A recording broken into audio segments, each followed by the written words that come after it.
Welcome back to The Explainer. Okay, today we are doing a really deep dive into some absolutely fascinating and honestly pretty mysterious extraterrestrial claims. If you've ever looked up at the night sky and wondered about our deep cosmic connections, you're definitely going to want to stick around for this one. We're breaking down a very specific chapter from a highly provocative text, and we're going to take it step by step. Okay, let's dive into this. What if, and just go with me here for a second, what if your neighbor's soul is actually from another star system? It's a wild thought experiment, right? But for the author of the text we're analyzing today, this isn't science fiction at all.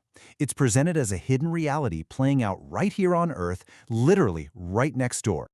The source material we're digging into today is Ryuho Okawa's book, translated as Soul Readings of Space People, and it comes right out of the gate with a very direct subtitle: Are You Really an Earthling? For today's explainer, we are focusing entirely on Chapter 6. We're just going to neutrally lay out the specific claims the author is making, no taking sides here, just exploring this really fascinating narrative and what it implies about the nature of reality. Section 1. The Case of Subject F, an Unsolved Mystery. So, this entire chapter reads a lot like an intriguing, unsolved case study.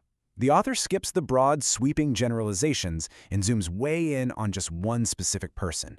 To keep her identity under wraps, or maybe just to add to the whole mystique of it all, she's referred to in the text simply as Subject F. And according to Okawa's soul readings, Subject F is definitely not your average person passing you on the street. The book claims she actually harbors this incredibly unique cosmic background, one that completely flips how we're supposed to understand her life here on Earth. To back up that cosmic background, the source points to some seriously dramatic earthly evidence. According to the text, Subject F has intense psychic abilities that fall into two main buckets. First, unexplained materialization phenomena, which is basically the sudden physical appearance of objects out of thin air. And second, intense poltergeist activity. We're reporting exactly what the book claims here, treating these abilities as the foundational data points the author uses to prove her true identity. To really bring that abstract idea of materialization to life, the text gives us this highly specific, honestly kind of visceral anecdote. Subject F is claimed to have the ability to materialize stones directly from her feet. Yeah, stones, from her feet. It's a super unusual and jarring detail, but it's exactly this kind of bizarre physical manifestation that the author uses to argue that something completely otherworldly is happening. It's not just a vibe. According to the reading, it is a physical anomaly that demands an explanation. Section 2, Origins. Essassani, the planet near Sirius. So let's move to the next piece of the puzzle and see how this builds, because it really forces us to ask, where do these incredible powers actually come from? If we're following the premise of the text that these manifestations are real, the source is adamant that they are not human anomalies. They are imported. The soul reading claims to trace the origin of these powers far, far away from Earth. And that brings us to Essassani. According to Okawa's text, Essassani is a distant planet located somewhere near the star Sirius. The reading makes this massive claim. Subject F does not possess a human soul. Instead, she literally has the soul of an alien originating from this specific planet. So her bizarre powers, in this context, they're just her true extraterrestrial nature operating inside a human vessel. Now, if you happen to follow New Age or esoteric literature, the author drops a really fascinating contextual clue right here. The well-known channeled entity known as Bashar is also said to hail from this exact same planet, Essassani. By tying Subject F to a recognized name in esoteric circles, the source is basically placing her local, bizarre phenomena into a much broader, established cosmic framework. And this brilliantly illustrates the sheer scale of the story we're unpacking. Check this out. In a past life, the reading claims Subject F served as a high-ranking priestess on Essassani. She wasn't just a regular citizen, she held profound spiritual authority. But in her current life, the text states this is her very first reincarnation on planet Earth, ever.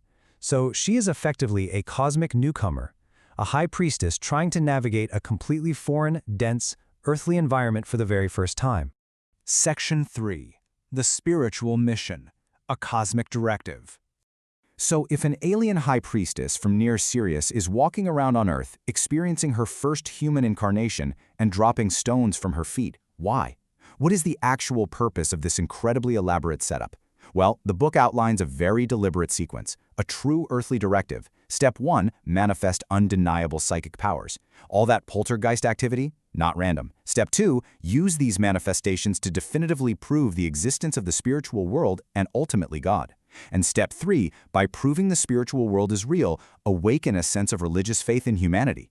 According to the source, her bizarre earthly powers are actually a highly calculated tool designed for mass spiritual awakening. So the crucial point is really perfectly summarized in this quote from the source material. Her mission is to use her psychic powers to prove the existence of the spiritual world and God, thereby awakening a sense of religious faith in humanity. This entirely reframes Subject F. She isn't just a random curiosity or a haunted person, she's a deliberate cosmic missionary. Her psychic disruptions are basically her way of getting our attention so we look beyond our mundane physical world. Which leaves us with a pretty profound question to chew on as we wrap up today. If psychic phenomena are actually cosmic tools for spiritual awakening, what does that mean for the boundaries of our own reality? Regardless of how you personally feel about extraterrestrial souls or psychic stones, the source material forces us to ask how we interpret the unexplained things in our lives. Are anomalies just glitches, or could they be intentional messages from a much wider universe? It is an absolutely fascinating framework to consider. Thank you guys for joining me on this deep dive into Chapter 6. Keep questioning, keep looking at the facts in front of you, and I'll catch you in the next explainer.